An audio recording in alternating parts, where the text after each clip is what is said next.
آپ دیکھ رہے ہیں IAK نیوز۔ جامعہ پونچھ تراڑ کیمپس کی تعمیراتی کمپنی کے ساتھ کام کرنے والے سب کانٹریکٹرز دربدر 1,40,00,000 روپے کی بلات دیے ادا کرنے سے انکار، جس پر ہم پرامن احتجاج کریں گے۔ اگر یونیورسٹی ہمارے بل نہیں دے رہی تو ہم اپنا نصب کیا گیا سامان واپس اکھاڑ کر لے جانے پر مجبور ہوں گے۔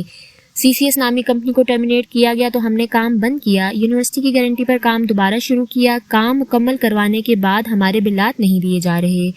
کمپنی کی 15 کروڑ کی بینک گارنٹی اور سامان یونیورسٹی کے پاس موجود ہے، اسے ہمارے بلات ادا کیے جائیں۔ کمپنی کا سامان نیلام کر کے بھی ہماری پیمنٹ کی جا سکتی ہے۔ متاثرہ کانٹریکٹرز محمد بلال، محمد نسیم، شوکت خان اور دیگر نے پریس کانفرنس میں گفتگو کرتے ہوئے بتایا، ان کا کہنا تھا CCS کمپنی نے پونچھ یونیورسٹی تراڑ کیمپس کا کام لیا اور ہمارے ساتھ معاہدے کیے۔ بلات نہ ملنے پر ہم نے کام بند کیا تو یونیورسٹی کے پروجیکٹ مینیجر محمد اقبال نے گارنٹی دی کہ آپ کام مکمل کریں۔ کمپنی کی بینک گارنٹی 15 کروڑ روپے ہمارے پاس ہے، اگر انہوں نے پیمنٹ نہ کی تو ہم آپ کو پیمنٹ کریں گے، جبکہ محمد اقبال کی کمپنی کے ساتھ ای میل اور واٹس ایپ پہ بھی ہمارے پاس ہیں۔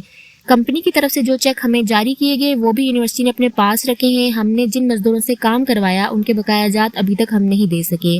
ہمارے گھروں میں فاقوں تک نوبت پہنچ چکی ہے۔ ان کانٹریکٹرز جن کے بقایا جات تھے وہ صدمے سے انتقال کر گیا۔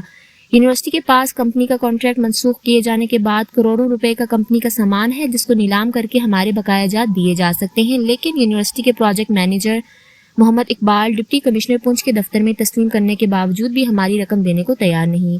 ہم نے ہر دفتر کا چکر لگایا اور اب ہم مجبور ہیں کہ ہم اپنا سامان اکھاڑ کر واپس لے جائیں۔ اگر ہمارے بقایا جات ادا نہیں ہوتے تو ہم پرامن احتجاج کا راستہ بھی اختیار کریں گے۔ دیکھتے رہیے IAK نیوز۔